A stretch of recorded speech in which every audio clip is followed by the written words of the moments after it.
I'm a TV writer and I have kind of a crazy theory about how this organization is using these four people and also potentially this company in its conspiracy with the GOVT to fuel white nationalism. I'm going to pitch it to you as if it's a TV show that I'm creating. Let's strap in. Let's start with the foundational building blocks of this narrative. Building block number one, the Shield is comprised of 70% Black players, 100% white team owners, and about 70% white viewers. Building block number two, the sport and the Shield are not just entertainment. This is a military pageant. It is a hyper-patriotic reality show. Football is America, it is Americana. That association is very much on purpose. Building block number three, there is always a face of the Shield. I'm not talking about the best player in the game. I'm talking about the establishment golden boy, the main endorsements guy. Until 2023, it was him. And before that, it was them. All white, all QBs. Those are the building blocks of the world of this story. Now let's talk about this guy. In 2016, he uses his platform to protest this.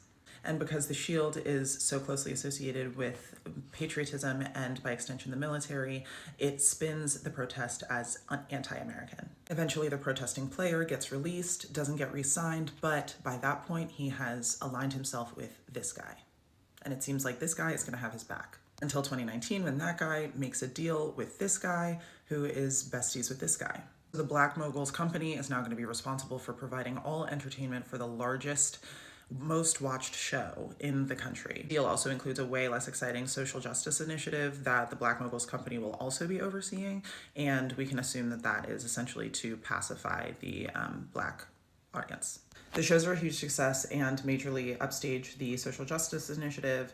Meanwhile, the player who started the protest completely fades into obscurity and doesn't get to come back to the league. And then it's sort of ironic when the next year the Shield starts painting this on all of its fields. Essentially, it torpedoed the protest, blackballed the person who started it, sent a message to all the other players not to do the same thing, and then co-opted the message. Clock that as an MO. So now let's fast forward to February 2023 when this guy announces his retirement for good this time. He has been the face of the league for years and he represents a foolproof archetype for the Shield. Good-looking white player plus famous white wife equals massive brand value. Now that he's officially retiring, the golden boy role will be empty and the Shield is gonna have to fill it as soon as possible. The annual championship game is a few days later, and it's the first time in Shield history that two brothers have faced off against each other. This is a big deal to hyping up the game, and also it boosts both brothers' public profiles. Now at this point, this guy is widely agreed to be the best player in the game, and he's a QB, so he seems like the perfect fit for the golden boy, but one problem, he is not white.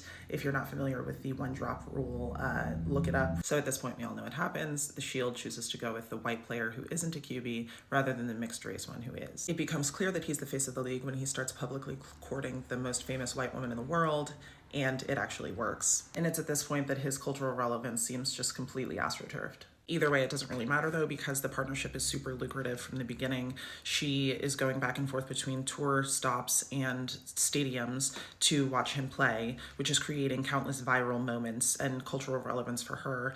He makes $30 million in endorsement deals just in the first year, and the Shield makes $1 billion in added brand value from this romance. Okay, so then in March 2024, she releases this album, which feels suspiciously patriotic, especially given the political climate at the time. But she presents it as an important examination of Black musical history and also an opportunity to reclaim Black space in country music. And her fans, by and large, support. So then during the tour, the internet is flooded with images of her fans, who are mostly Black people, wearing Americana looks, American flags, to the music venues, which are by and large football stadiums. That December, she gets a whole halftime show of her own, which has its own marketing campaign and streams live. Y'all, I'm so close to putting this all together, I promise. Thank you for sticking with me. Okay, so now it's August 2025. This brand releases an ad campaign starring an actress, and it is clearly eugenicist and white supremacist propaganda. A couple weeks later, these two announce their engagement, which also happens to coincide with the promotion of a few of their projects, including his collaboration with the aforementioned clothing brand, which had the eugenicist and white supremacist ad. Here's the logo for the brand. Shortly thereafter, she announces her partnership with this company, which for the past almost year has been widely boycotted for ditching DEI practices. So now he's publicly aligned with a company that's making white supremacist ads, and she is publicly aligned with a company that's erasing diversity. And in September 2025, we get the pictures of these two sitting with these two at the gala event, which raises major questions about King and Queen Bee's politics and loyalties. And last week, his granddaughter releases her new line of merch. This is the logo. Does that look familiar? Because that is also his exact logo from his partnership with the white supremacist eugenicist ad company. So she is supposedly offered the big 2026 mid-game show. She supposedly turns it down, and it ends up being this guy. Now, something I want you to consider is who is in charge of the entertainment for the show, and whether or not it feels likely that that person would have approached this artist. So now this guy is going to do the show, which seems like a big FU to white America because of everything that's been going on with immigration this year. But I actually think it could be darker than that when you remember the Shield's proven track record of silencing protest and then co-opting it. This is an artist who just a few months ago was very publicly protesting the United States by refusing to bring any of his tour stops here. A final piece of the puzzle, she releases this album last week.